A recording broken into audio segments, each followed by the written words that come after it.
Body corporate levies are part of owning a unit or townhouse. While no one enjoys paying more, levy increases are often a sign that a building is being properly maintained and planned for the future. So, what actually drives these increases? One of the biggest factors is rising insurance premiums. In Queensland, strata insurance premiums have recently increased due to higher construction costs, inflation, and an increase in severe weather events. Insurers also assess each building's claims history and risk profile, which can further affect policies. Maintenance is another key driver of increasing levies. As buildings age, they don't always behave exactly as expected. While maintenance, major repairs and replacements are all planned for, unexpected issues can still arise, like water ingress, structural wear, or equipment failing earlier than anticipated. At the same time, the cost of carrying out repairs and upgrades often increases. Labour, materials, and contractor pricing can all rise faster than originally budgeted, meaning the same work now costs significantly more than it did before. When these unplanned works or cost increases occur, the body corporate needs to adjust its budget to cover the gap.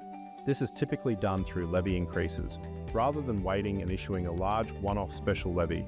In simple terms, it's not just that buildings get older, it's that maintaining them can become more unpredictable and more expensive over time, which is what drives levies up. Another factor that increases levies is the health of the sinking fund. The sinking fund is the body corporate's long-term savings plan for major capital works like roof replacements, repainting, or resurfacing. Every 5 years, an updated sinking fund forecast is conducted to reassess the condition of building assets, account for completed works, and adjust for changes in timing, scope, and current market costs. If an updated forecast shows future costs will exceed the current savings trajectory, levies need to be adjusted to keep the fund on track and the building financially prepared.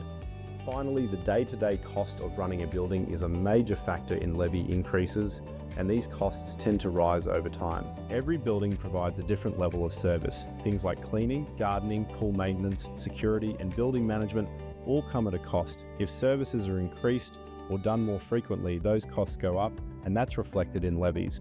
Smaller buildings can feel this even more because there are fewer owners to share the expense.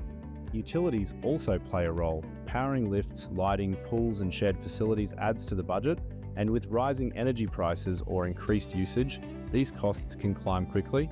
Some buildings invest in energy-efficient upgrades, which can reduce costs long-term, but may increase spending initially. On top of that, inflation and rising labour and material costs mean that services and repairs become more expensive over time. And finally, compliance requirements, like fire safety upgrades or new regulations, can introduce additional costs that need to be funded. All of this contributes to gradual levy increases to keep the building running safely and efficiently.